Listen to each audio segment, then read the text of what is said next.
भजन संहिता अध्याय 69। साम नंबर 69।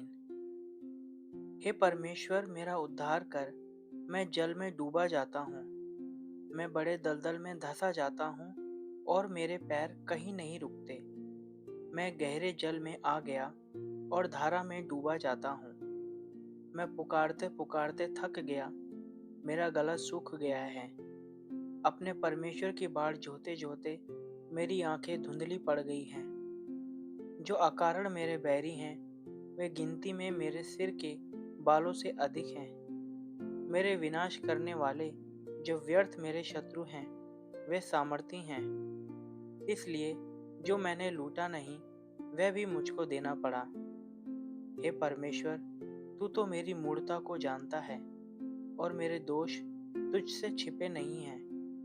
हे प्रभु, हे सेनाओं के यहोवा, जो तेरी बाट जोहते हैं, उनकी आशा मेरे कारण ना टूटे। हे इज़राइल के परमेश्वर, जो तुझे ढूंढते हैं, उनका मुंह मेरे कारण काला ना हो। तेरे ही कारण मेरी निंदा हुई है और मेरा मुंह लज्जा से ढपा है। मैं अपने भाइयों के सामने अजनबी हुआ और अपने सगे भाइयों की दृष्टि में परदेशी ठहरा हूँ, क्योंकि मैं तेरे भवन की धुन में जलते जलते भस्म हुआ। और जो निंदा वे तेरी करते हैं, वही निंदा मुझको सहनी पड़ी है। जब मैं रोकर और उपवास करके दुख उठाता था, तब उससे भी मेरी नामधराई ही हुई। जब मैं टाट का वस्त्र पहने था, तब मेरा दृष्टांत उनमें चलता था। फाटक के पास बैठने वाले मेरे विषय बातचीत करते हैं और मदिरा पीने वाले मुझ पर लगता हुआ गीत गाते हैं। परंतु हे यहोवा, मेरी प्रार्थना तो तेरी प्रसन्नता के समय में हो रही है। हे परमेश्वर, अपनी करुणा की बहुतायत से और बचाने की अपनी सच्ची प्रतिज्ञा के अनुसार मेरी सुन ले। मुझको दलदल में से उबार कि मैं धंस न जाऊं। मैं अपने बैरियों से और गहरे जल में से बच जाऊं। मैं धारा में डूब न जाऊं और ना मैं गहरे जल में डूब मरूं और ना पाताल का मुंह मेरे ऊपर बंद हो।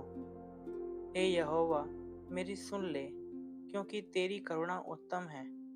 अपनी दया की बहुतायत के अनुसार मेरी ओर ध्यान दे।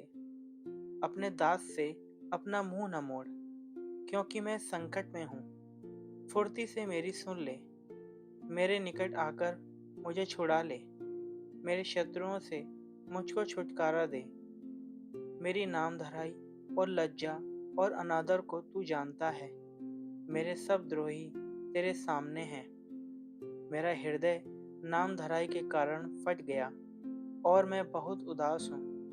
मैंने किसी तरस खाने वाले की आशा तो की, परंतु किसी को ना पाया, और शांति देने वाले को ढूंढता तो रहा, परंतु कोई न मिला।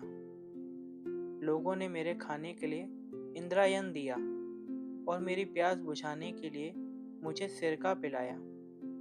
उनका भोजन उनके लिए फंदा हो जाए और उनके सुख के समय जाल बन जाए। उनकी आंखों पर अंधेरा छा जाए ताकि वे देख न सकें, और तू उनकी कटी को निरंतर कमाता रहे। उनके ऊपर अपना रोष भड़का और तेरे क्रोध की आँच उनको लगे। उनकी छावनी उजड़ जाए, उनके डेरों में कोई न रहे, क्योंकि जिसको तूने मारा वे उसके पीछे पड़े हैं, और जिनको तूने घायल किया वे उनकी पीड़ा की चर्चा करते हैं।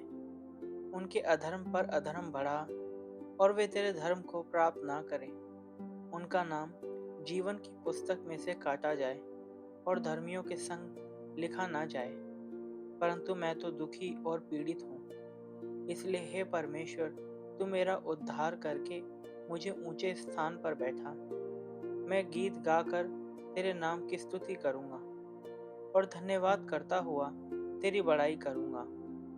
यह यहोवा को बैल से अधिक, वरन सींग और खुर वाले बैल से भी अधिक भाएगा। नम्र लोग इसे देखकर आनंदित होंगे। हे परमेश्वर के खोजियों, तुम्हारा मन हरा हो जाए, क्योंकि यहोवा दरिद्रों की ओर कान लगाता और अपने लोगों को जो बंदी हैं तुच्छ नहीं जानता। स्वर्ग और पृथ्वी उसकी स्तुति करें और समुद्र अपने सब जीव जंतुओं समेत उसकी स्तुति करे, क्योंकि परमेश्वर सिय्योन का उद्धार करेगा और यहूदा के नगरों को फिर बसाएगा और लोग फिर वहां बसकर उसके अधिकारी हो जाएंगे। उसके दासों का वंश उसको अपने भाग में पाएगा और उसके नाम के प्रेमी उसमें वास करेंगे।